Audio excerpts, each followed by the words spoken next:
Good morning, everybody. So today's update, not like a lot of real work, but big update nonetheless as far as the progress on the shed. So first things first, I guess I'll get it out of the way right away. I had my electrical inspection done this morning, about 45 minutes ago actually. So we're going to go over what I did last night and this morning, and where we're at right now, and what Tom the electrical inspector said. So let me grab the camera and I'll kind of walk around what we did. So first things first, it's a little breezy, still a little echoey. I've got the door open for some extra light because I don't have power, and we'll go over this. So first things first is I'm gonna come back over here and we're gonna shoot down this way. You can see it's very open all of a sudden, and cleaner. Our shelves, which used to be over there, are now over here. And the reason for that is if you look at the distance between that outlet and the next outlet over, well, it's behind Fido here. Jingle bells, jingle, there we go. Obviously there's a lot of a gap there. There's about a 6-foot gap in between those two outlets. Where that used to be over here was basically a 49-inch gap there. Back around to the cabinets. The problem is those two combined are 49.5 inches wide, which meant there was an overlap on each of the outlet covers while I was sitting over here. Normally in a house or a finished off room, you're gonna have sheetrock up, you're gonna have it painted, everything like that. And you wouldn't notice putting, like for example, white walls with white outlet covers and then putting white shelves, bookshelves against it. You really wouldn't notice that you're overlapping your covers by 1/8 of an inch. However, here, two things. One, there's no walls, so the bookcases actually fit flush against the studs when I push them back, which means they're sitting in between the outlets. Well, when you have the covers on and they don't fit, you either leave it pushed out of the wall 1/2 inch, so you're against the covers, or you break the covers, or whatever. So I figured it was just more logical to put it over here. Plus, it also meant that the outlets weren't like wedged against the sides. So for example, when the inspector wanted to look, there's more room. So we moved that over here. Another thing we did go around and we took all the outlet covers off, we being me, and that's so he could, double check things. I did go ahead and got all of our outlet boxes, or junction boxes I should say, wired up on top of the lights, like so.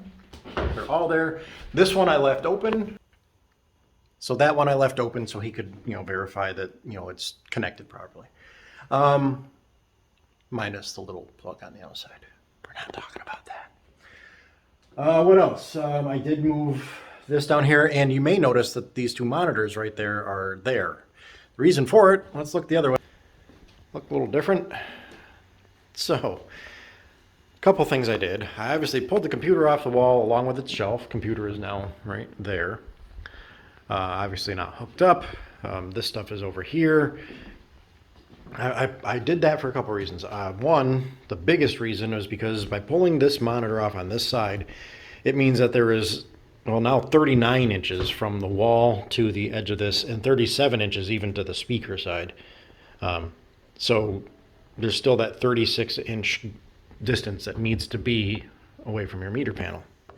Took both monitors off, put them back on their stands, put them over here in the corner just to make it look like that's all I'm doing with that. I did actually pull it away from the wall a little further too, just to the edge of that existing flooring.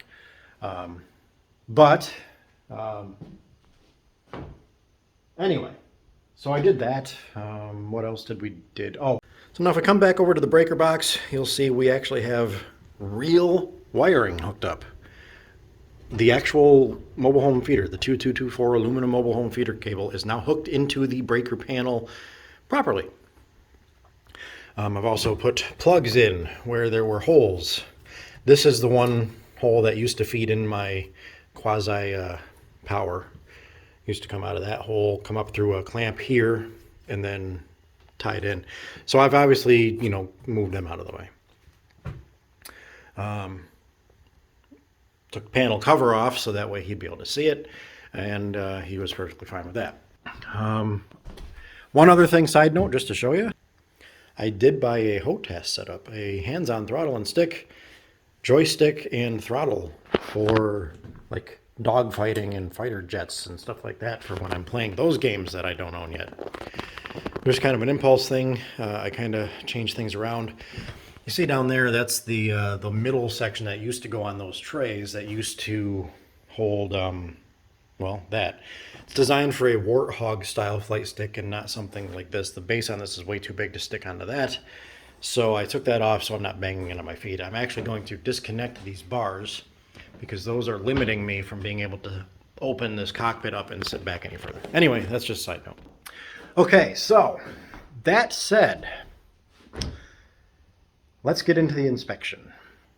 Okay, so let's talk about the inspection. So I called yesterday afternoon. I called the gentleman. His name is Tom. I had spoken to him before and gave him the lowdown on the shed and what I was doing. And he says, all right, well, give me a call when you're ready. So I called him yesterday, and I said, well, I think I'm ready. And he says, okay. He says, well, I can either come out sometime next week, or I can actually be out there first thing tomorrow morning, 8:30, if that works. So I said, great, 8:30 is great.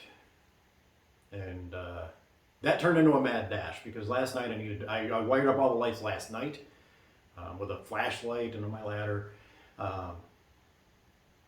Hooked all the other power up, got everything else done, pulled the receptacle covers off, did all the cleaning last night to get prepped for this morning.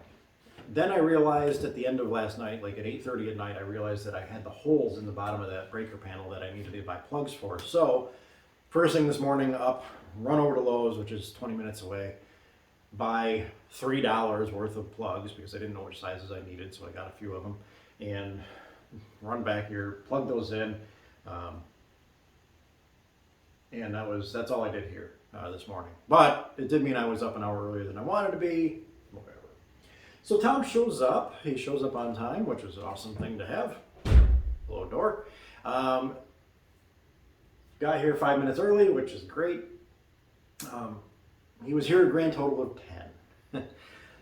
So we'll go over what happened. First thing he did, he comes in and, I talked to him first thing, just to give him an idea of what the story was with the shed, just to rehash, yep, we had it over there, we moved it over here, everything else is ready, and, ready to go, so I'm calling you, and he says, great. So he walks in, he takes out a little plug tester, and he shoves it in the receptacle. He says, oh, there's no power. And my first thought was, well, there's $175 well spent.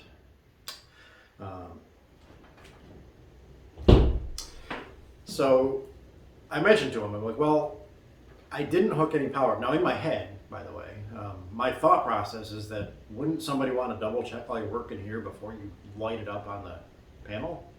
Like, that seems weird to not have. Why would you plug it in? And then, to me, it makes no sense to actually wire it in before it's been inspected. What if I had everything shorted out? What if I had wire tied all my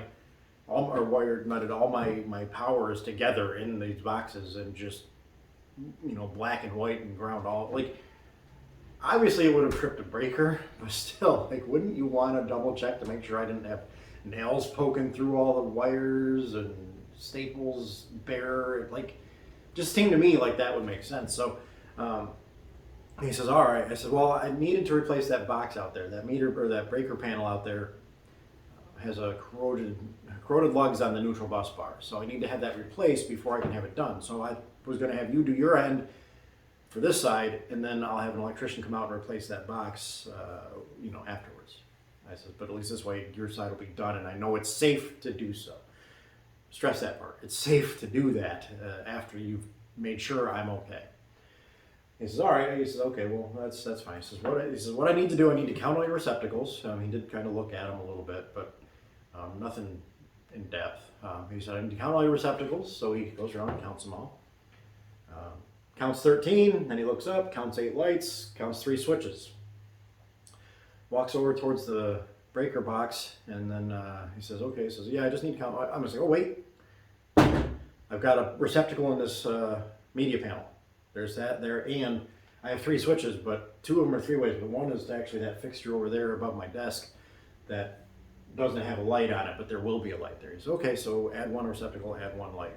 Cool. So we're at 14, 9, and 3.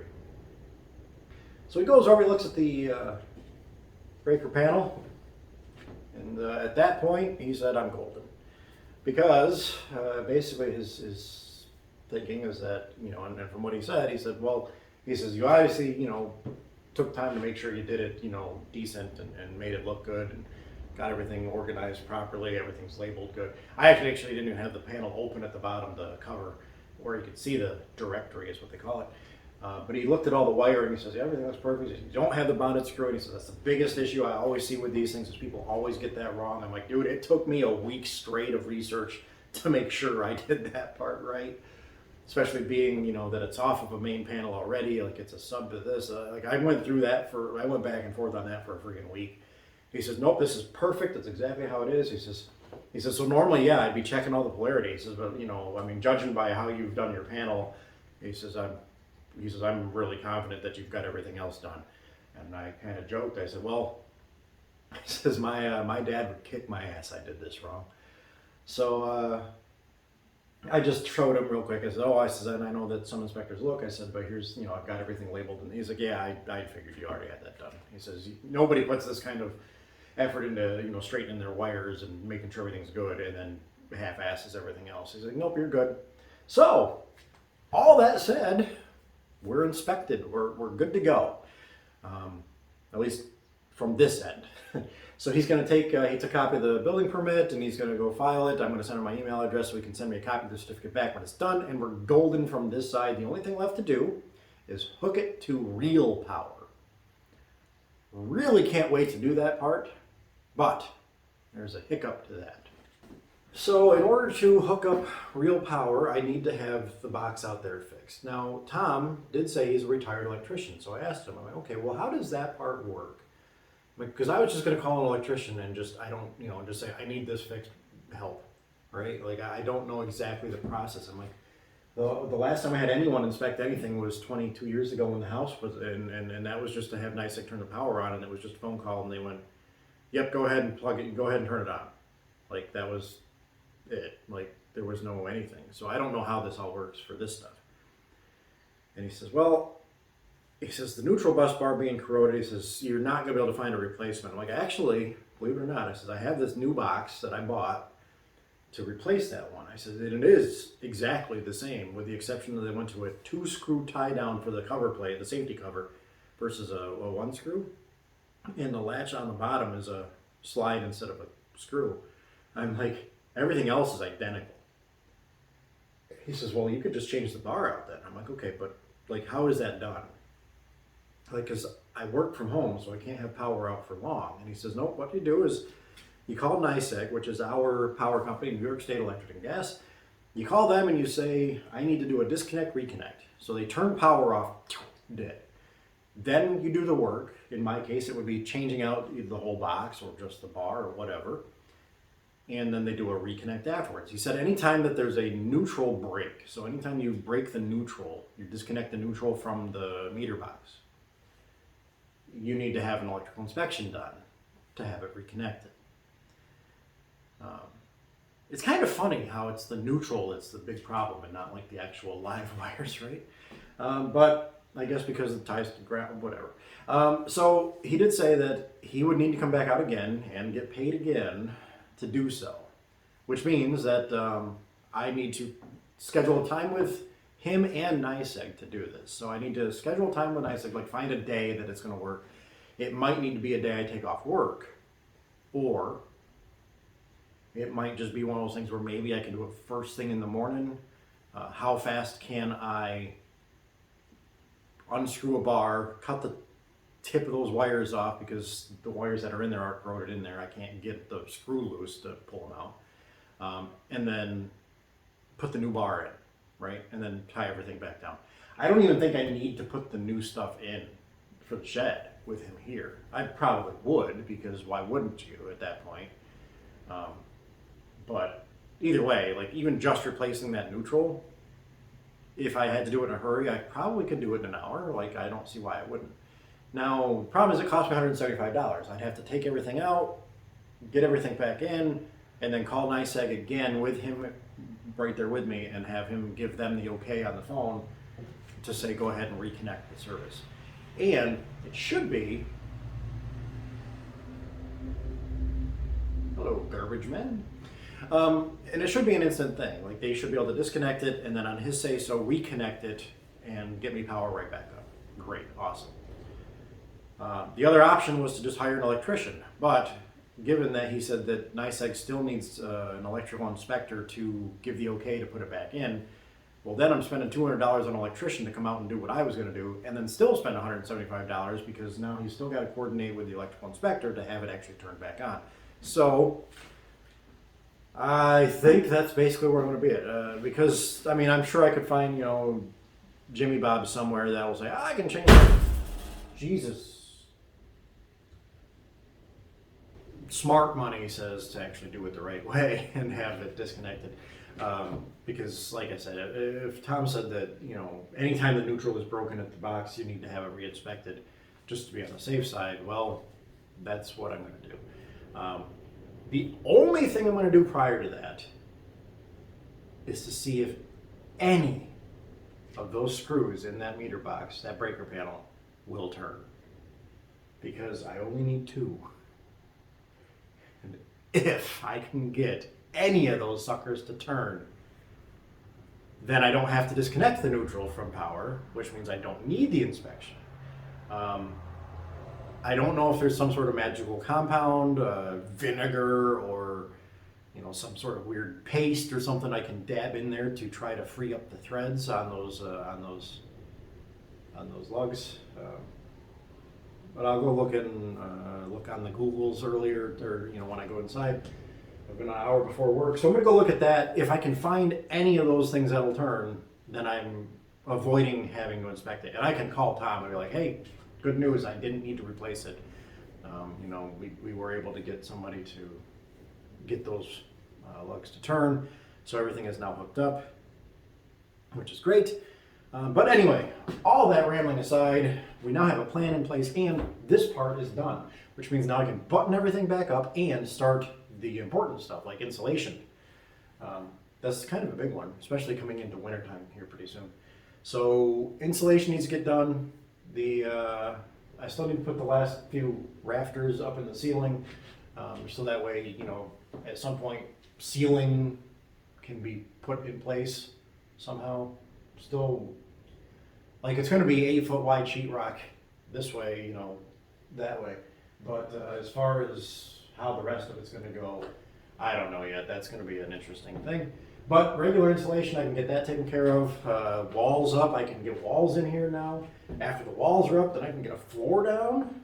Like, what the heck? Now there's actually, like, progress that can be made. And, yeah, I can do all that stuff while I'm doing the power stuff. Because now this part is completely done and signed off on, which means everything's good and we're ready to go. So anyway, that's the update. Not too bad at all. It went a lot smoother than I thought. Didn't say a word about the little disconnect plugs on those light fixtures. So, he wasn't as stingy as I guess what I've heard some other things, some other horror stories had. In my case, everything's perfectly fine. I'm golden. Very relieved at that. I'm $175 lighter, but at least it's done.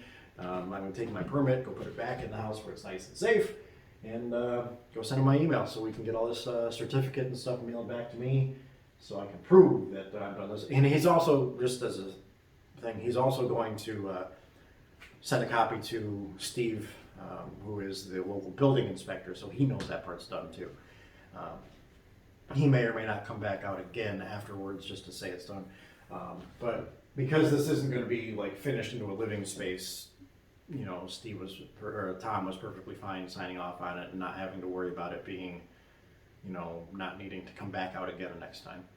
I won't need to worry about him coming back out when it's finished off or anything like that. Plus, everything's already in place, so it's not like that's any big deal.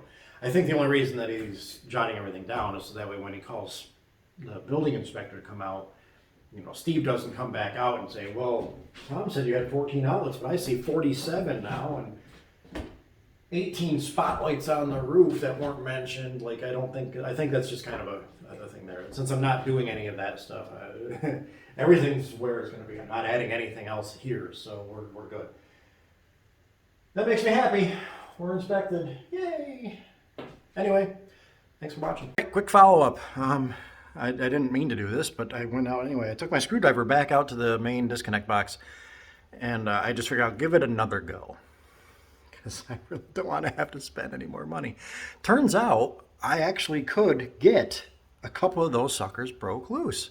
The one I had tried started to strip out, and I had only tried one before, and I didn't want to, strip everything out. So once that first one started to round off, I stopped. So today, knowing that I was going to need to spend another $175 to get it re-inspected, turns out there was only the one that I couldn't break loose. I didn't try any of the other ones.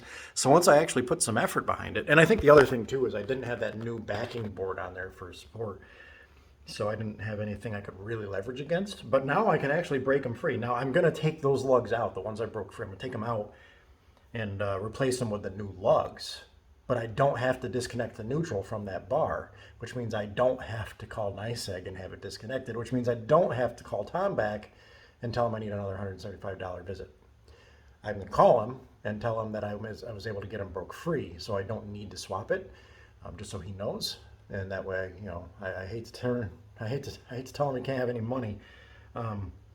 But that is good news for me. I can actually swap those lugs out. So probably not today, but maybe tomorrow morning even. Like, that literally means I can get power out here now. Every time.